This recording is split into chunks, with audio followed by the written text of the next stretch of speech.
విజయవాడలో చికెన్ సెంటర్లో విక్రయించే దుకాణాల నుంచి వ్యర్థాలను సేకరిస్తున్న ముఠా ద్వారా చేపల చెరువులకి దుర్గంధంతో కూడిన మేత సరఫరా అవుతోంది. మామూలు చేపల మేత కన్నా ఈ తక్కువ ధరకే ఈ మాంసం వ్యర్థాలు లభిస్తుండడంతో వీటిని కొనుగోలు చేస్తామని చేపల చెరువు నిర్వాహకులు చెబుతున్నారు. ఈ వ్యర్థాల సేకరణకు సంబంధించి మా ప్రతినిధి రాజా రమేష్ మరిన్ని వివరాలు అందిస్తారు.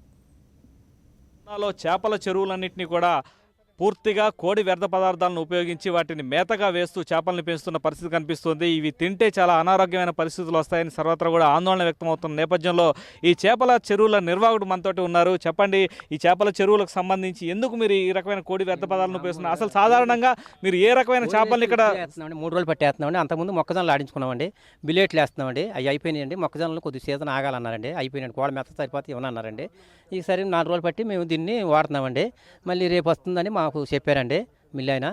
సరే అయితే మేము అన్ని దీన్ని ఆపేద్దామని అనుకుని ఉన్నామండి. అది అంటే సాధారణంగా మీరు ఏ రకమైన చేపలను ఇక్కడ సాగు చేస్తున్నారు? ఆ చేపలకు ఏ రకమైన మేతను సాధారణంగా ఉపయోగిస్తూ ఉంటారు?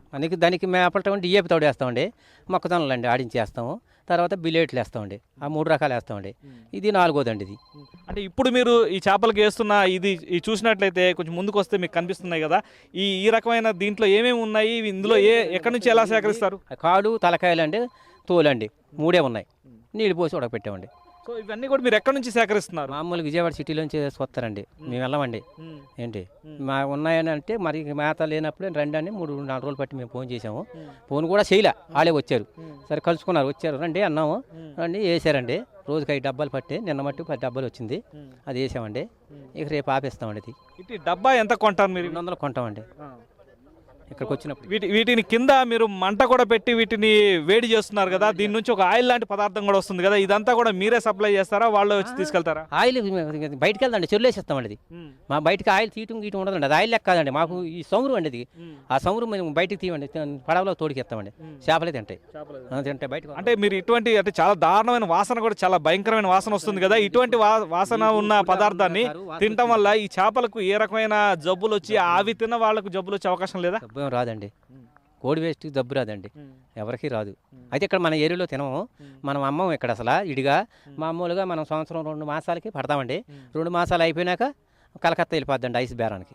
అంటే మామూలు మేతకు దీనికి ఎంత తేడా తక్కువ వస్తుంది? తక్కువ తేడా కనపడుతుందండి. 2 కేజీకి వచ్చి 2 రూపాయలు తేడా కనపడుతుంది.